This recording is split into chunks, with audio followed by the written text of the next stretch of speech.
Hi guys. അപ്പോൾ കുറച്ച് ദിവസമായി വീഡിയോ ഒക്കെ ഇട്ടിട്ട്. ഇന്ന് ഫാത്തിമയുടെ കല്യാണ വിശേഷങ്ങളാണ് വീഡിയോയിൽ.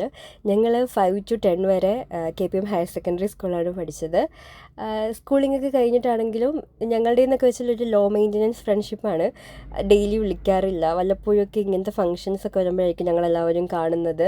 എന്നാലും എവിടെ നിന്നാണോ നമ്മൾ സ്റ്റോപ്പ് ചെയ്തത് അവിടെ നിന്ന് സ്റ്റാർട്ട് ചെയ്യാനുള്ളൊരു ഫുൾ വൈബുള്ള ആൾക്കാരാണ്. നമുക്കൊരു ഗ്യാപ്പ് ഒന്നും അങ്ങനെ ഫീൽ ചെയ്യാറില്ല.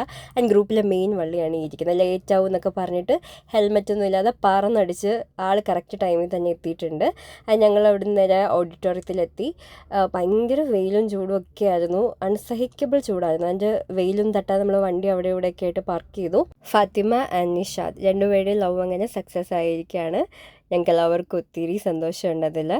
ആദ്യമേ ഞങ്ങൾ വെള്ളം കുടിക്കാൻ വേണ്ടിയിട്ടാണ് നോക്കിയത്. വെള്ളം കുടിച്ചു, എന്നിട്ട് ബ്രൈഡിനെ കാണുമല്ലോ, അങ്ങനെ ബ്രൈഡിനെ കാണാൻ വേണ്ടിയിട്ട് പോയി.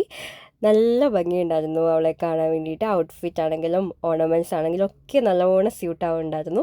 സുന്ദരി കുട്ടിയായിരുന്നു. ഇത്രയും നാളത്തെ വിശേഷങ്ങളും കഥ പറച്ചിലുകളും ഒക്കെ ആയിരുന്നു ആ കൂട്ടത്തിൽ. ഞങ്ങൾ അവിടെ തന്നെ ആയിരുന്നു കുറേ നേരം ടൈം സ്പെൻഡ് ചെയ്തത്. അത് കഴിഞ്ഞിട്ട് ഞങ്ങൾ ഫുഡ് കഴിക്കാൻ വേണ്ടിയിട്ട് ഇറങ്ങി. തിരക്കൊക്കെ ഉണ്ടായിരുന്നു, അപ്പോൾ കുറച്ച് ടൈമൊക്കെ അവിടെ സ്പെൻഡ് ചെയ്യണമല്ലോ. അങ്ങനെയുള്ളൊരു എൻ്റർടൈൻമെൻ്റ് ആയിരുന്നു ചെരുപ്പ് മാറ്റിയിട്ട് കളിക്കൽ. ആ ഒരു പരിപാടിയൊക്കെ കഴിഞ്ഞ ശേഷം ഞങ്ങൾ ഫുഡ് കഴിക്കാനിരുന്നു. പിന്നെ ഫുഡ് കഴിച്ചു, തിരിച്ച് ഞങ്ങൾ ഓഡിറ്റോറിയം വന്നു, കല്യാണമൊക്കെ കണ്ടു. ആൻഡ് ഞങ്ങളുടെ 10ലെ കുറേ ഫ്രണ്ട്സിനെയൊക്കെ മീറ്റ് ചെയ്തു, സംസാരിച്ചു, വിശേഷങ്ങളൊക്കെ പറഞ്ഞു, ഇപ്പം എന്താ ചെയ്യുന്നത് ഒക്കെ അങ്ങനത്തെ കാര്യങ്ങളെല്ലാം. എൻ്റെ അവിടുന്ന് ഞങ്ങളുടെ ഒരു ഫ്രണ്ടിൻ്റെ ബേബീനെ കാണാൻ വേണ്ടി പോയിട്ടുണ്ടായിരുന്നു. ബേബീനെയൊക്കെ കണ്ടിട്ട് ഞങ്ങൾ ടാറ്റ ബൈ ബൈ പറഞ്ഞിട്ട് തിരിച്ചെല്ലാവരും അവരുടെ വഴിക്ക് പോയി. അപ്പോൾ ബൈ ഗായ്സ്.